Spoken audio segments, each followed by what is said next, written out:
ప్రేమ కోపంగా శ్రీవల్లితోటి ఇలా అంటూ ఉంటుంది. ఆ రోజు నగల విషయంలో మా బాబాయిని అన్యాయంగా ఇరికించి మావయ్య గారి చేతిలో దెబ్బలు తినేటట్టు చేశావు. ఆ కోపం నాకింకా పీకల దాకా ఉంది. ఇప్పుడు కూడా నువ్వేదో కుట్రలు చేస్తున్నావని అంటుంది ప్రేమ. అబ్బే లేదు చెల్లాయ్, కావాలంటే నీ మీద ఒట్టు అని అంటుంది శ్రీవల్లి. ఏయ్, దొంగ ఒట్లు పెట్టావంటే చెయ్యి విరిచేస్తాను. అన్నిటికీ కలిపి నీకు ఇచ్చేస్తా. ఈరోజు నీకు కాళరాత్రే అని వార్నింగ్ ఇస్తుంది ప్రేమ. దాంతో శ్రీవల్లి వామ్మో, ఇది మళ్ళీ మందేసి కత్తిపీకపై పడుతుందా ఏంటి అని భయపడిపోతూ ఉంటుంది. ఇక మరోవైపు రామరాజు వేదవతులు సెకండ్ షో సినిమాకి వెళ్లడంతో ఇంట్లోనే మందు పార్టీ ఏర్పాటు చేస్తాడు తిరుపతి. ఏంటి మామ ఇది, ఇంట్లో మందు తాగుతున్నావు, నాన్నకు తెలిస్తే చంపేస్తారు అని భయపడిపోతూ ఉంటారు సాగర్, ధీరజ్, చందులు. మనం మందు తాగినట్లు పేపర్లో ఏం వేయించడం లేదు కదా, వచ్చి సెలబ్రేట్ చేసుకుంట్రా.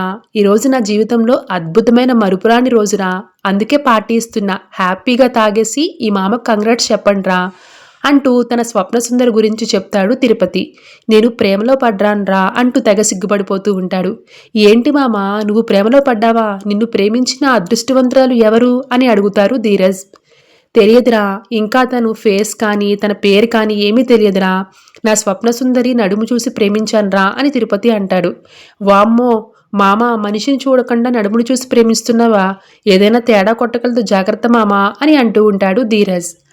అయితే మందు పార్టీలో ధీరజ్, తిరుపతి, సాగర్లు ఎంజాయ్ చేస్తుంటారు. కానీ పెద్దోడు చంద్రు మాత్రం అమూల్య విశ్వాల గురించి ఆలోచిస్తూ దిగులుగా ఉంటాడు. అలా ఉన్నావేంట్రా పెద్దోడా, మేం మాట్లాడుకుంటూనే ఉన్నాం, కానీ నీ లోకంలో నువ్వే ఉన్నావు, ఏమైందో చెప్పరా బాబు, ఏదైనా సమస్య ఉంటే నీలో నువ్వే నలిగిపోతుంటావు, ఏమైందో చెప్పరా అని అడుగుతారు ధీరజ్, సాగర్లు. అయితే చందు చెప్పాలని అనుకుంటాడు, కానీ శ్రీవల్లి అన్న మాటలు గుర్తొచ్చి ఆగిపోతాడు. ఏం లేదురా, మందు తాగే విషయం నాన్నకి తెలిస్తే ఏమంటాడోనని కవర్ చేసేస్తాడు.